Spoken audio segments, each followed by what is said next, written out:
പിടിച്ചുകയറ്റി കടന്ന് ഉള്ളിലേക്ക് ചെല്ലുമ്പോൾ ആദ്യം കണ്ണിൽ പെടുന്നത് ആ വലിയ വാഗമരമാണ്. ആ മരച്ചുവട്ടിലെ സിമന്റ് ബെഞ്ചിലിരുന്നാണ് അർജുൻ തൻ്റെ വിപ്ലവങ്ങളും സ്വപ്നങ്ങളും നെയ്തത്. വെളുത്ത മുണ്ടും ചുവന്ന ഷർട്ടും കൈത്തണ്ടയിൽ കിട്ടിയ കറുത്ത ചരടും നെറ്റിയിലെ ആ ചെറിയ മുറിപ്പാടും, അതായിരുന്നു അർജുൻ. അവൻ വെറുമൊരു വിദ്യാർത്ഥിയായിരുന്നില്ല, കോളേജിലെ സകല അനീതിക്കെതിരെയും വിരൽ ചൂണ്ടുന്ന സഖാവ്. അടിയുണ്ടാക്കാൻ അവൻ മുന്നിലുണ്ടാകും, പക്ഷേ അത് പാവപ്പെട്ടവൻ്റെ കണ്ണീരൊപ്പാനായിരുന്നു. അതുകൊണ്ട് തന്നെ പ്രിൻസിപ്പൽ മുതൽ ലാബ് അസിസ്റ്റൻ്റ് വരെ എല്ലാവർക്കും അവൻ പ്രിയപ്പെട്ടവനായിരുന്നു. ആ ആൾക്കൂട്ടത്തിനിടയിൽ ആരും കാണാതെ അവനെ പ്രണയിച്ചവളായിരുന്നു അനഘ, ക്യാമ്പസിലെ ഏറ്റവും ശാന്തയായ പെൺകുട്ടി. അർജുൻ്റെ മുദ്രാവാക്യ വിളികളിലും തല്ലുപിടുത്തങ്ങളിലും അവൾക്ക് പേടിയായിരുന്നില്ല, മറിച്ച് അവൻ്റെ ഉള്ളിലെ നന്മയോടുള്ള ആരാധനയായിരുന്നു. ഒരു ദിവസം ലൈബ്രറിയുടെ ഇടനാഴിയിൽ വെച്ച് അർജുൻ അവളെ തടഞ്ഞു നിർത്തി.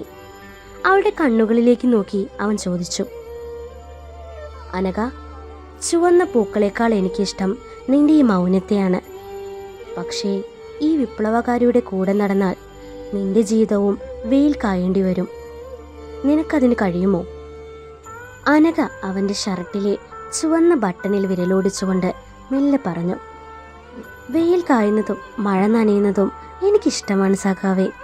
പക്ഷേ അത് നിന്റെ കൂടെയാകണമെന്ന് മാത്രം. നീ പോരാടുന്നത് നീതിക്ക് വേണ്ടിയാണെങ്കിൽ ആ പോരാട്ടത്തിൽ നിന്റെ നിഴലായി ഞാനുണ്ടാകും. പിന്നീട് അങ്ങോട്ട് ക്യാമ്പസ് കണ്ടത് തീവ്രമായ പ്രണയമായിരുന്നു. പൈങ്കിളി സംസാരങ്ങൾക്കപ്പുറം അവർ സംസാരിച്ചത് അവരുടെ ഭാവി ജീവിതത്തെക്കുറിച്ചും നിലപാടുകളെക്കുറിച്ചുമായിരുന്നു. വാഗമരച്ചുവട്ടിലിരിക്കുമ്പോൾ അർജുൻ അവളുടെ കൈകൾ ചേർത്ത് പിടിച്ചുകൊണ്ട് പറയുമായിരുന്നു, നീ അറിയുന്നുണ്ടോ അനഘേ, എനിക്ക് ചുറ്റും ശത്രുക്കളുണ്ട്. ഏതു നിമിഷവും ഇരുട്ടിൽ നിന്ന് ഒരു വെട്ട് എൻ്റെ നേരെ വന്നേക്കാം. പക്ഷേ ആ വെട്ട് എൻ്റെ നെഞ്ചിൽ കൊള്ളുമ്പോഴും എൻ്റെ അവസാന ചിന്ത നിന്നെക്കുറിച്ചായിരിക്കും. മരണത്തിന് പോലും എന്നിൽ നിന്ന് നിന്നെ അടർത്തി മാറ്റാൻ കഴിയില്ല. അനഘയുടെ കണ്ണുകൾ നിറയുന്നുണ്ടായിരുന്നു. അവൾ അവനെ മുറുകെ കെട്ടിപ്പിടിച്ച് കൊതി തീരാതെ പറഞ്ഞു, അങ്ങനെയൊന്നും സംഭവിക്കില്ല അർജുൻ. നിനക്ക് കാവലായി എൻ്റെ പ്രാർത്ഥനയുണ്ടാകും. പക്ഷേ കോളേജ് തിരഞ്ഞെടുപ്പ് അടുത്തതോടെ ക്യാമ്പസിൽ രാഷ്ട്രീയപ്പോര് മുറുകി. അർജുനെ തളയ്ക്കാൻ ശത്രുക്കൾ തക്കം പാർത്തിരുന്നു. ഒരു വൈകുന്നേരം അനഘയെ ബസ് കയറ്റി വിട്ട ശേഷം കോളേജിലേക്ക് തിരികെ വരികയായിരുന്ന അർജുൻ വിജനമായ വഴിയിൽ വെച്ച് ഒരു സംഘം ഗുണ്ടകൾ അവനെ വളഞ്ഞു. ചതിയുടെ വെട്ടുകൾ അവൻ്റെ ശരീരത്തിൽ ആഴത്തിൽ പതിഞ്ഞു. ഒറ്റയ്ക്കാണെങ്കിലും അവൻ പൊരുതി. അവസാന ശ്വാസം വരെ തൻ്റെ പ്രസ്ഥാനത്തിനു വേണ്ടി അവൻ പൊരുതി. പക്ഷേ ചോര വാർന്ന് ആ മണ്ണിലേക്ക് വീഴുമ്പോഴും അവൻ്റെ വിറയ്ക്കുന്ന കൈകൾ തിരഞ്ഞത് പോക്കറ്റിലെ അനഘയുടെ ഫോട്ടോയായിരുന്നു. ആ രക്തം പുരണ്ട ഫോട്ടോയിൽ ഉമ്മ വെച്ച് അവളുടെ പേര് വിളിച്ചുകൊണ്ട് അർജുൻ വിടവാങ്ങി. അർജുൻ്റെ മരണം ആ കോളേജിനെ മരവിപ്പിച്ചു കളഞ്ഞു. അധ്യാപകർ പോലും തങ്ങളുടെ പ്രിയപ്പെട്ട ശിഷ്യനെ ഓർത്ത് വിതുമ്പി. പക്ഷേ അനഘ, അവൾ കരഞ്ഞില്ല. കരഞ്ഞു തീർക്കാൻ മാത്രമുള്ള സങ്കടമല്ല അവൾക്കുണ്ടായിരുന്നത്. അവൻ്റെ ചിത കത്തുമ്പോഴും അവൾ അവിടെ തന്നെ നിന്നു. അവൻ പണ്ട് പറഞ്ഞ വരികൾ അവളുടെ കാതിൽ മുഴങ്ങിക്കൊണ്ടിരുന്നു. വർഷങ്ങൾ കടന്നുപോയി.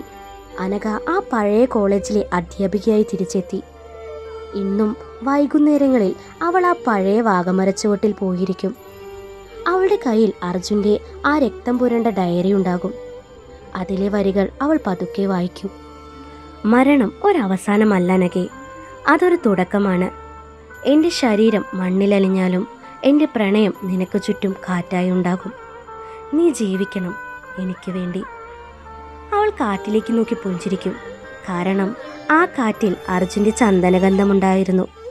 അവൻ നൽകിയ ചുവന്ന കുങ്കുമം ഇന്നും അവളുടെ നെറ്റിയിലുണ്ട്.